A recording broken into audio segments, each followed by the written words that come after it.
All right, new video series alert, everybody. We are going over my top 5 favorite pentatonic positions, video 1 of 6. And what we're going to do here is kind of talk about how we can use the pentatonic scale in a musical way to kind of really make sense of all of it. Because I think a lot of you have probably seen like a chart like this, which kind of looks like the mapping of the human genome and doesn't make a lot of sense. So we're just going to kind of break it down into a couple different videos and master this thing once and for all. Breaking it down, super easy style. And a lot of you are probably like, aren't you the dude who made the video called Why the Pentatonic Scale is Bad for You? Yes, that is true. We're also going to talk about why the pentatonic scale is not the only scale you need and how it's different from the major-minor scale to kind of make it more musical. But basically, we're going to start with position 1. It's going to look like this.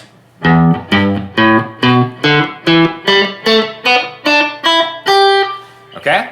Now, just like any time musicians try to get together and agree on something, some people don't call this position 1, but this is position 1, all right? And we're going to talk about how we can move it around, etc., etc. Everything will be covered. This is going to be an E minor pentatonic shape that will be totally movable. All of this will make sense eventually, trust me, all right? We're going to do 3 strings at a time. Open E, 3E. Open A, 2A. Open D, 2D, right? So one of the reasons the pentatonic scale is fantastic, it's super popular, is because there are only 2 notes that you have to know per string, which means eventually you can kind of fly through it, all right? So again, I think the best way to do it is take it 3 strings at a time, because that way you can make it more manageable chunks and shapes that you can move. So again, if we have open 3, open 3, open 2, anytime you find an E note, you can do those same kind of positions, right? So if we go to the 12th fret on the E string, which is another E, now 12 would replace open, and now it's 12, 15, 12, 14, 12, 14. That's the next octave higher, okay? Now even on different rooted strings, we can do the exact same thing, okay? 7th fret on the A string is an E. So we can do that same shape. 7A, 10A, 7D, 9D, 7G, 9G, okay? Now, just these 5 notes, okay? Pentatonic scale, penta means 5. There's only 5 notes in the scale. 1, 2, 3, 4, 5. And that 6th note is that first note again. 1 octave higher, which I know, just thinking of numbers, octave 6th note, what does this mean? We'll get to all this, right?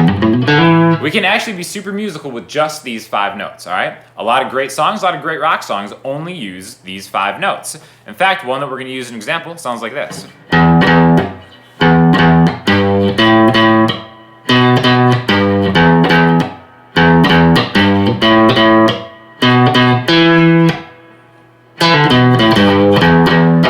Whole song can be played with just that one position, pentatonic scale. I love rock and roll. And I'll actually pause for a second while you go click the link below, because I actually tabbed that out. So I'll wait.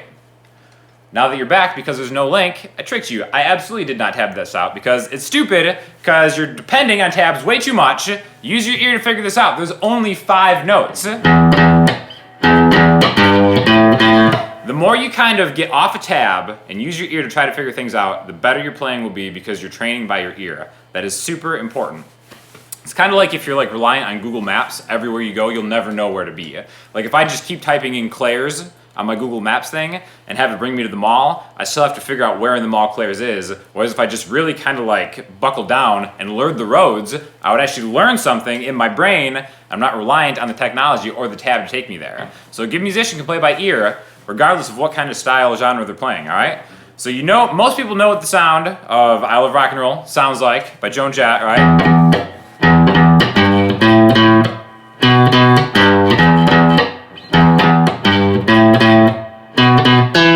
And then the riff. All right, you can do that anywhere. You can do that in the same shape.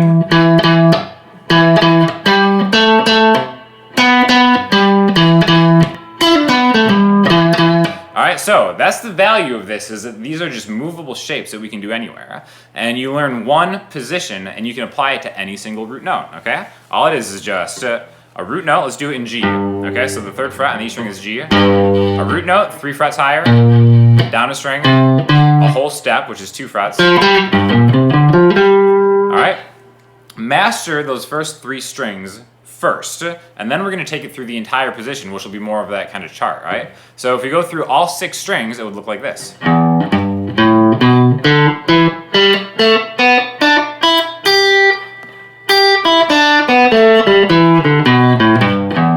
Very kind of bluesy sounding, right? Super easy to remember, especially in an open position, where the very first note you'll play on each string is going to be the same fret. In this case, it's just the open string because this is E, right? So open 3, open 2, open 2, open 2, open 3, open 3. Sometimes if you're first starting out, doing all 6 strings at a time can be kind of daunting. That's why I'm a big fan of limiting them to a few strings at a time and then working in extra strings. Another pro tip is you only ever have to remember 5 strings because the low E and the high string are always going to be the same. So if this is open 3, the high string is going to be open 3. And eventually we're going to go through all 5 positions and start linking them together in musical ways. But the first thing you got to do is really get this one down. And then once you have, when you can kind of flawlessly switch between the strings, because another thing as a beginner, it's kind of tough to switch between strings without looking, then start adding the next string in. So now we're going to take the bottom 4 strings, open 3, open 2, open 2, open 2. And then once you're comfortable with that, add the B string in. That's another open 3. And then the E string, open 3. So it's either 3 frets or 2 frets for this position. That's why it's the first position, and that's why it's the best position, right? When in doubt, minor pentatonic. So all we're doing, running through these strings, using your ear. Again, a lot of like famous rock solos and riffs all come from this one shape, and you're gonna get better and better at it. Now, another way to start practicing it is incorporating it with a chord. The chord that this position in this spot is most associated with is E minor. Okay? So what you can do is you can play a chord, an E minor chord, and then start incorporating these notes in on top of it. So maybe we start with like an E minor.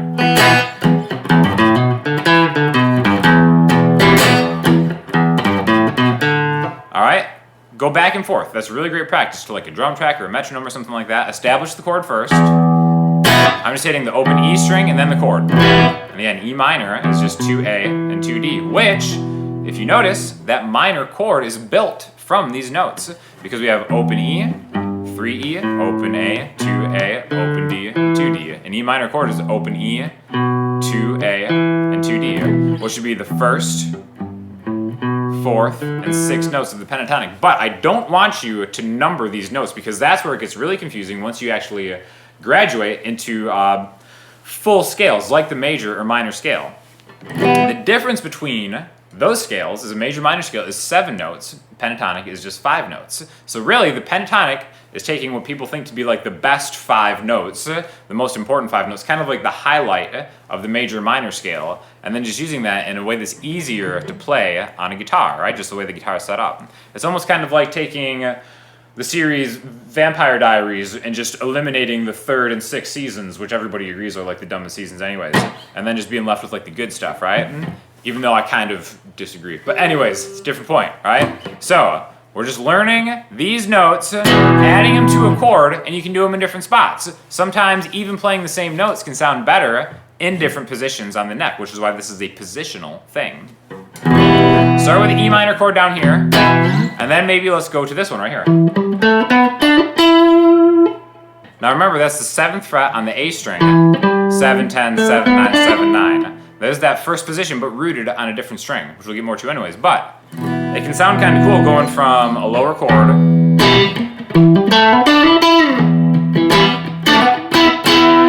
and then the same thing is you can do a double stop, which means you can play some of these notes together.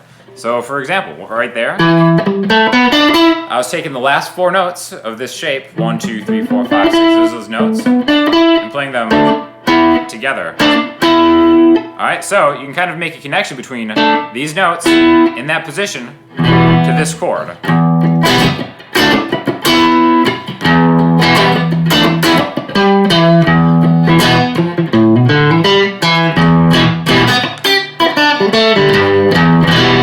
Alright, so we're jumping around, but it all comes from knowing one position in different places. So really, start with those first 3 strings, master them forward and backwards, where you can skip around. You don't have to do them in order, like ascending, descending. That's probably like the most commonly heard guitar practice thing, is going up the pentatonic scale and then going down, right? I've heard it so many times, I kind of want to kill myself every time I hear it. So do it in a different way. Maybe skip an entire string. Right there, same notes, but I'm just going from the E string to the D string, backwards to the A string. And it is technically more musical. Again, that's everybody's opinion, you know? But it already just kind of breaks it up, and it's great practice from switching strings, okay? So again, this is just the first video in a series of 6 videos on the pentatonic scale, and we're gonna build onto each one with a different position. So by the time the next one comes out, I want you to have this mastered in different places, not just in E. Try to do it in A. That's even probably a more common spot. This is 3 frets and 2 frets, right? And then even if you can't hear it becoming musical just yet, I promise you it will. We're gonna get there. We're gonna get there together. Any questions or comments you guys have, hit me up in the comment section, Instagram, Twitter, or the website. I'll see you next time.